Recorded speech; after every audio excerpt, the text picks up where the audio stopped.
I already made a video on this, but I didn't do a really good detailed video on replacing the BBC belt, which is the blade brake clutch belt, okay? Um, but while I was doing it, I got it up in the air and I found something I didn't think I was going to find, and I ended up having to fix that too.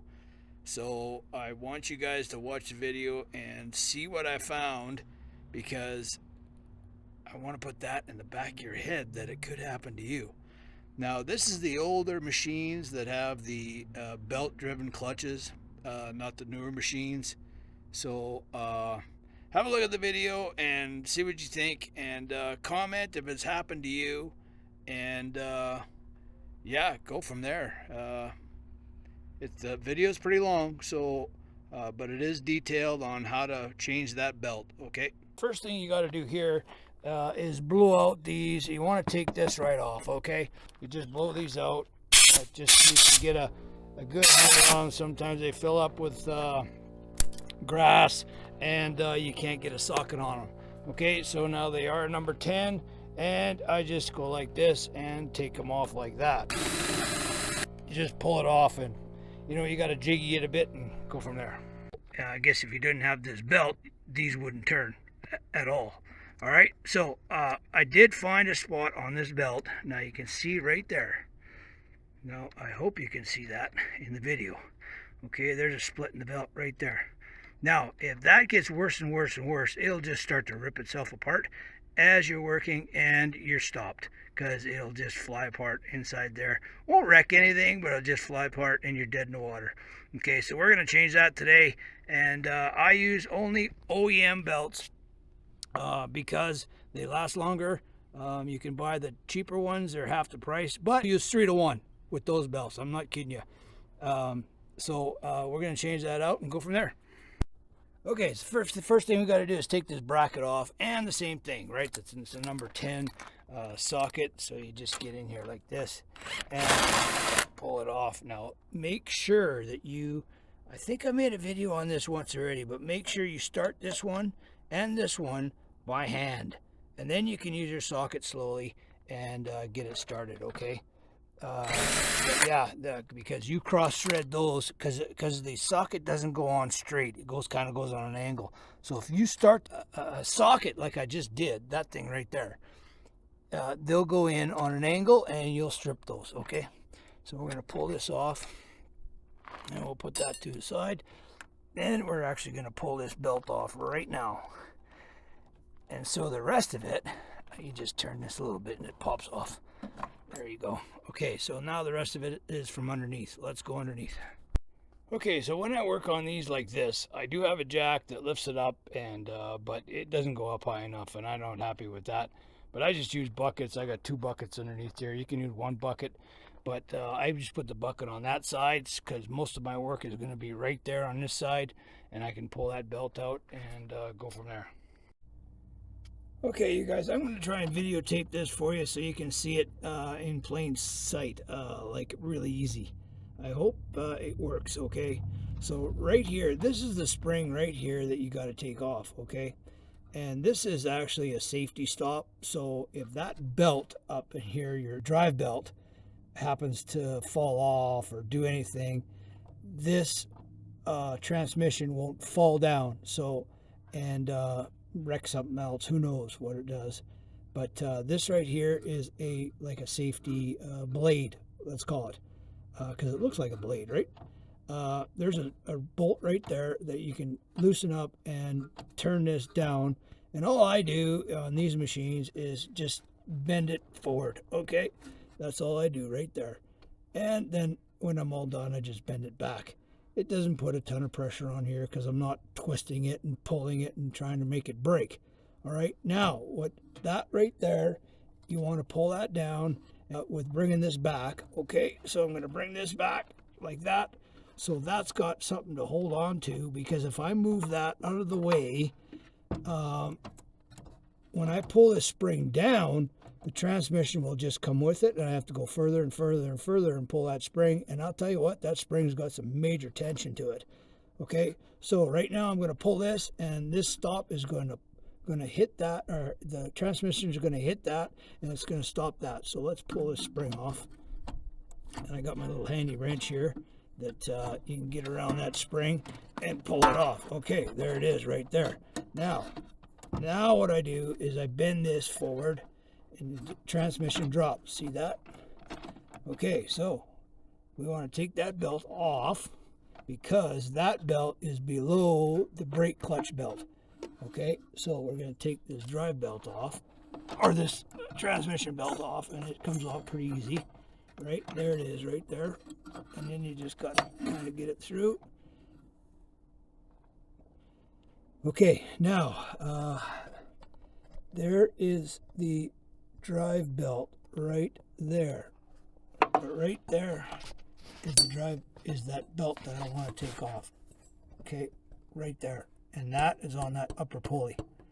And right there, you can see, is like a safety thing. So if that belt ever breaks or whatever, this catches that belt from going all over the place and then takes the other belt with it. Okay, so we got it, and it will slide through there. Okay, so I'm going to try and do this with the camera running and not looking, because I've done it many times. So all we have to do is pull this through. Okay, and then to get it below that other sprocket, this bottom sprocket, where is it? Where's the video? Oh, right there. That bottom sprocket, you just kind of got to twist the belt because it's a little bit thicker than the other one, right? So you just twist it and be careful, and don't when you put the new one on. So you see how I twisted that? Just twist it and pull it out. Okay. The other belt, the new belt, make sure you do the same thing, because you don't want to, scratch it or whatever, right? Okay, well, taking the belt off, I found another problem. And right there, you can see there's a bolt missing at the bottom of the engine. Okay, so this hooks to that, and there's a bolt missing right there where that goes. So that goes up, and there's a bolt that goes right there, and that bolts into the engine, and that bolt keeps the engine down on the frame. So now we got to put that in, and that is not easy to do because it's way back on the other side where you can't get at. And this pulley here, this pulley you can't take off. Where are you? There you are. You can't take that pulley off. In order to, you have to lift the engine in order for that to come off. So yeah, it's a pain in the rump, but I'm gonna try and get a 3/8 bolt in there, and you can get them in there and they'll make their own threads, but make sure you put Loctite on them and everything else. So we're gonna get that in there and go from there. Okay, this sucks because there's only one way in here, and you got to do it blindfolded because you can't see in there. So you got to use your right hand, and you got to get in behind there, and you got to feel where you're going, right? And you hope to God that screw, now you can buy these screws. Yeah, see, I got the bolt in there, and it's already, yeah, 3/8 bolt, or a 5/16 bolt is too loose, so it's already hooped. I'm going to try one size bigger and go from there. You hear it in there going back and forth inside the hole? Yeah, that's not good. Means I might end up pulling this engine off. Gosh darn it. Okay, so yeah, it's 3/8, not 5/16. So that means that I've bored these out already once. I believe it was a couple years ago I had to do this, and I rebored these holes to 3/8 because I think they come in some metric bullshit fine thread. So when they come out, you can't put the fine thread back in because they've worked them way out, and it's you can't do it. So all right, we're gonna put some Loctite on there and get that up in there and get her tight. And then I just use a stubby like this. So you can get just a stubby, and I got 3/8 stubby with a 1/2-inch socket, and I just get in there and just work it in as much as I can, and as slow as it wants to go, I guess, and go from there. Okay, we got that screw in there, and this guide is nice and tight now, and now we'll put in this new belt. And so anyway, I'm gonna try and do this with the camera right there, and that's not easy. So let's slide this underneath here. We'll twist it in there like that. Okay, now you got to get it through that guide, and it does fit. Okay, so when you try and get it through, you got to really find the right spot. Okay.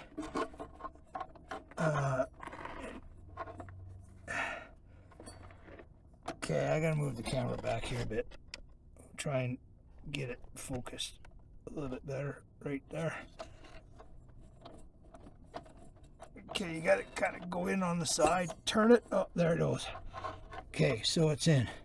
Now you got to guide that through the front, so you got to squish it up. Squish it up and try and find your way through. You might have to go put your hand in the front and just grab it.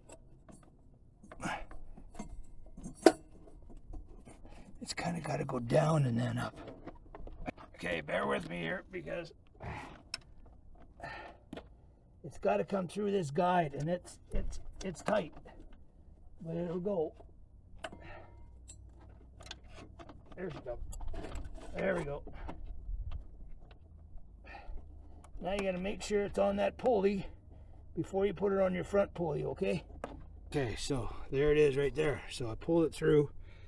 Yeah, so there's that guide up inside there. I don't know if you can see it or not, but anyway, you got to pull that through and then put your belt on and turn your pulley, and on she goes. Done. Right? And then you put your guide on top of here. We'll do that in a second. Okay, now you put your transmission belt back on, and that just slides underneath there onto that pulley. Goes up inside here, and then obviously on your big transmission pulley. And I always put it on the transmission or the engine first, and then on the transmission, because I can turn the transmission for it to go on, and just like that.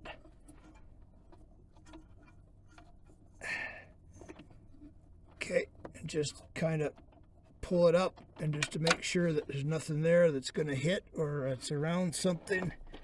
You know what I mean? It shouldn't be, but it might be. You never know.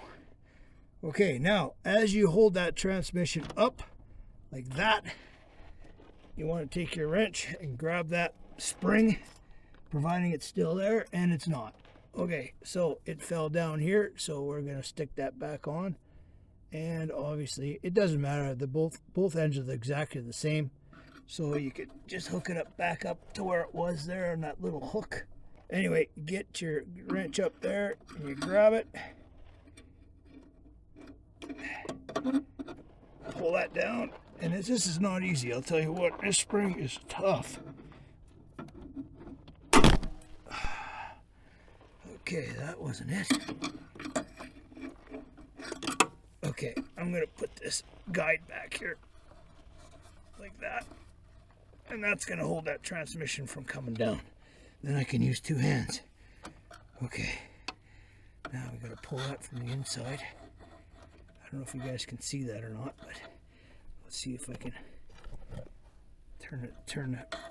Okay, so there you go. So we're gonna pull that down, and there it is right there. Okay, so there's a spring on right there. The guide is on, and that thing is nice and tight. Now I checked that belt, the transmission belt. It's good. I changed that at the beginning of the season, and they usually last a good season or more, providing you're not slipping it a ton, and you got it too tight, and you're trying to pull a bunch of hills, and it slips, and you shine it up, and all that kind of stuff. But that spring gives it constant pressure, so you don't have to, tighten it all the time. So, but now we got to adjust the other belt, and we're going to put this thing down and go from there. Okay, so now the belt's on, you want to adjust it. You don't want it really too tight and you don't want it too loose. So what you got to do is bring this handle back, and that's the thing that starts your blades, right? That's the thing that gets the whole thing turning. And we tie that up and we see, and then we go back here before everything else is on and we see how tight that is, okay? Now we want it fairly tight because that is going to stretch, okay? So eventually that's going to have to be tightened, and I think you guys know how to do that. That is, okay, so up here, now that, I don't know what all machines have. I think the Toro is the same, I'm not sure, but this is not it, okay? Where do you want to adjust that is down here. Right there, okay?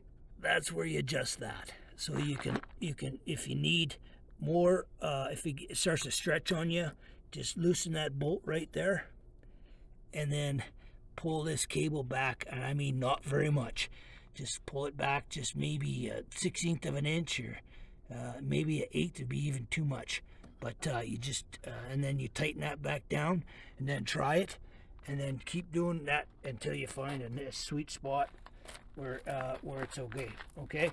All right, now we're gonna put this guide back on, and we'll put this back on here, and I'm happy with that belt where it is right now. It's fairly, not really tight, but fairly tight, so because I know it's gonna stretch, right? So remember I said you gotta take these and make sure you hand start them first, tidy those up with the wrench here, and I'm gonna take that down to about that much, because I ratchet them on, right? I don't tighten them right up. See? Oh. Okay, that's all I need right there. And I just leave it. I don't even check it with hand or nothing, because if you over torque it and they strip, they're done. Okay, that's it.